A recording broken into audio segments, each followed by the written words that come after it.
What's up, everybody? Matt, you all right? You okay, Matt?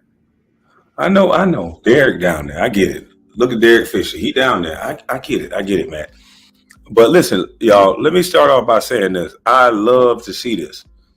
I love to see NBA players talking basketball, and they do not have to go get a gig on ESPN, do not have to get a gig on any of these networks because they are the brand. Instead of letting somebody else monetize your name and likeness, monetize your own. Who's not going to watch Udonis Haslem, uh, uh, Jeff Teague, Mike Miller, and these guys that's on here? Who is not going to watch them? Everybody is. So shout out to them Gators. You know, I still count against the graduation rate, so I'm still a Gator at heart. But I do love to see uh, NBA players doing their thing, and this is going to weed out the entertainers like Stephen A. and these big pop belly dudes that don't know the grind and don't know what it takes. The last man on the bench, what it takes for him to even make a roster, and Udonis and these guys are going to touch in. They're going to touch on the psychology of being an NBA player, of being a role player, of being a guy off the bench.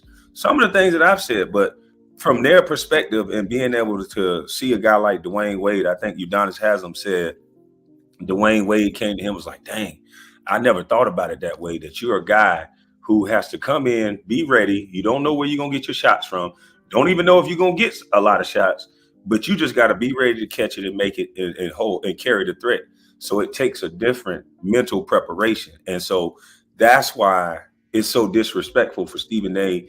All these guys that don't know the grind of an NBA player, don't know what it takes to even make it to that elite level. It's a game within the game, and it's great. It's refreshing to see NBA players talk about the grind, talk about playing through injuries, talk about all the things that come with being an NBA player for your viewing pleasure and your amusement. So without me slowing down anymore, let's get to the point because I think Udonis said something interesting. I said this as well. I said, y'all said LeBron won it by himself. And this is no hate to LeBron. LeBron is a great player.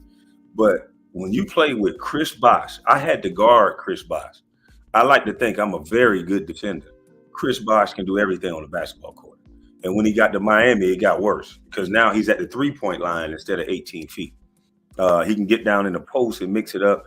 Now, when you 2-9 away from him, you got LeBron James that can come and do a tomahawk dunk from anywhere his foot dang near touches the paint. So you got to damn sure get over there and 2-9 very fast. And you got to be up high because LeBron will embarrass you. And once you do that, you got Chris Bosh way in the corner or at the top of the key. So that rotation is a lot harder. So to have Chris Bosh catch the ball with a shot and a live dribble, with you rotating out to him, if you don't know, it's a nightmare. So it's refreshing to see these guys talk about it instead of just making one person seem like the oracle. It's about a team, and they gelled as a team, and they got it done. So without me talking too much, let's get it. Y'all team was cheating though. Let's keep it real. No, I remember when Bron came to Miami. Everybody was like, "Oh, this week." I ain't gonna lie, this week I ain't give. I was in my third year. I was like, I don't care. I just want to hoop. I'm trying to get paid. Not gonna lie, that's what a lot of players thought. They thought LeBron and all them. This is the first time that happened.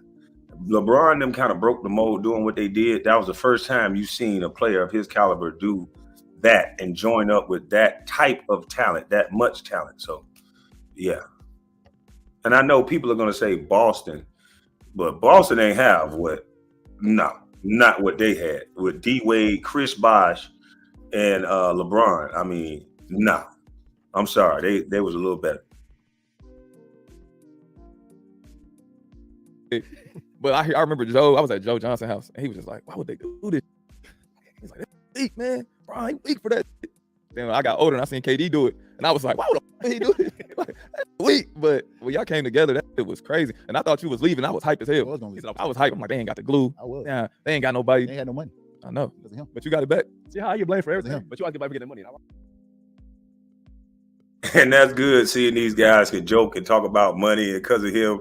That's cool, man. These guys are friends, actually friends in real life. It's cool to see. But there was another part that I think people are going to skip over that Udonis said. And this is the part where he was talking about Chris Bosh. So I'm going to get to it.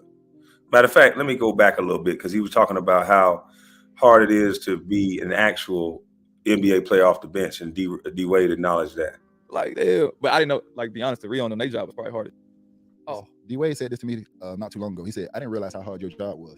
A guy that comes into the game and not knowing how many shots or where he's gonna get his shots from, but you gotta be ready. He's like, I never really thought about how hard it was to be in your position. He's like, me, I know I'm gonna get my shots. I'm gonna get whatever I want. I'm gonna do whatever I want. He's like, I never thought about how hard it is for a guy that don't know where their shots coming from, don't know when they're gonna get them, to still be ready. Like, I thought about it the other day. He's like, the most messed up part about our jobs really was that. Like everyone says sacrifice. Sacrifice is cute, man. If you know what the result's gonna be. If you don't know what the result's gonna be, you sacrifice for nothing. It's some dog nights. He did. Chris Bosh had a big one, for sure. With great impact in Toronto. And I know other people think that's crazy. What do you mean? They just hating on LeBron. Do you think Mike Miller is hating on LeBron? No. Do you think Udonis Haslem is hating on LeBron? Really? No. They was in the foxhole with LeBron. They're being honest. So I know a lot of you fanboys are going to go crazy. But people who actually play the game and played against Chris Bosh know that what he was doing in Toronto and how he was featured, he took a sacrifice to go to for scoring and what he brings to a team. He took a sacrifice to go to Miami. It would not have been enough balls to go around for Udonis to hit that 15-footer if all three of those guys would have took the amount of shots that they would have taken on their respective teams by themselves. So, yes, Chris Bosh took a heck of a sacrifice because LeBron and D Wade still got there. Chris Bosh had to be the superstar with the right temperament to say, okay, I'll do my thing. And it worked.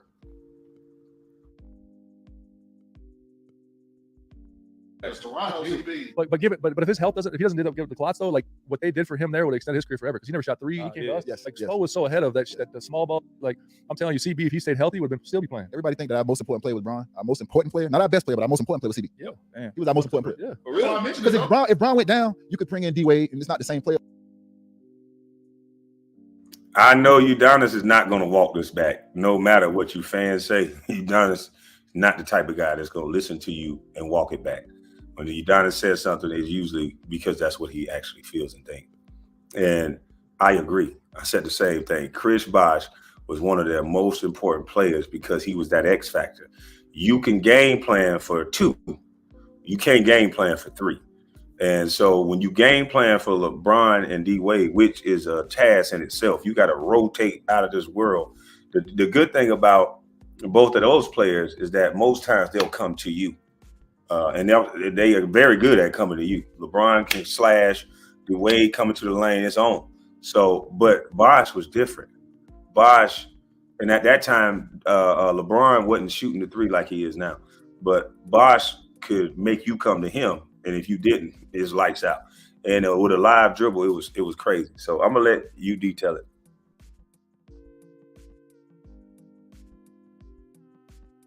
Yeah, he was our most important player. Yeah, for real. Because if Bron went down, you could bring in D Wade, and it's not the same player, but you're gonna get similar results of what you're gonna get out of the player. Making plays, he can go for 30. We couldn't simulate it. We didn't have another CB. That went down, and he got hurt. We didn't have another one of those. And the way Spo started using him too was impossible to guard. Like he shoot three. Like he was. That's why that man was cold, brother. He closed it out on threes as a big.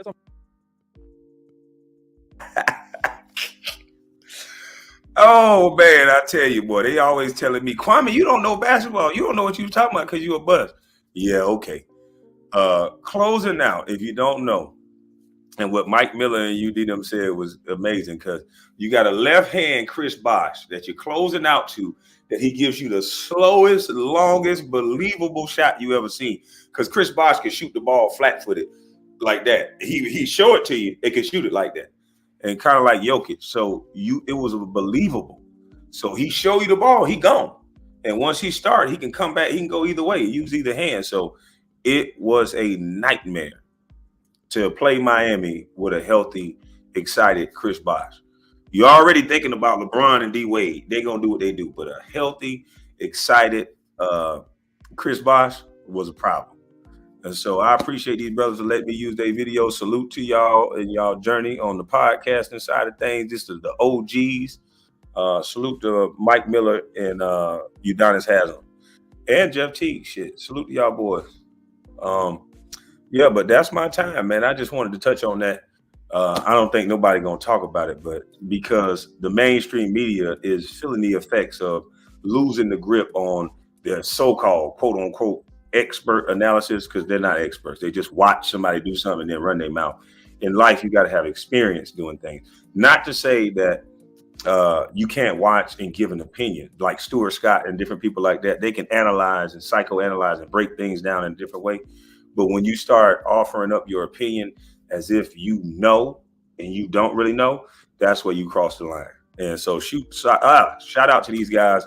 Salute to them for bringing some real insight on a basketball perspective from players in real time, and not somebody that's saying they talk to a credible source. Because usually when they're talking to credible sources, they're either lying and there's nobody, they're just making it up, or it's another player that's snitching, or a coach, somebody who's inside. So other than that, most of these analysts don't know. Like the great Floyd Mayweather uncle, Roger Mayweather, most of these analysts don't know shit about basketball. Just like Roger Mayweather would say. RIP to Roger Mayweather. Salute to y'all. I'm up out of this thing. I'm gone. I'm an angry vegan right now. I'm getting in shape. My neck looks skinny, but don't think you can choke it. That's it. I'm up out of this thing. I'm gone.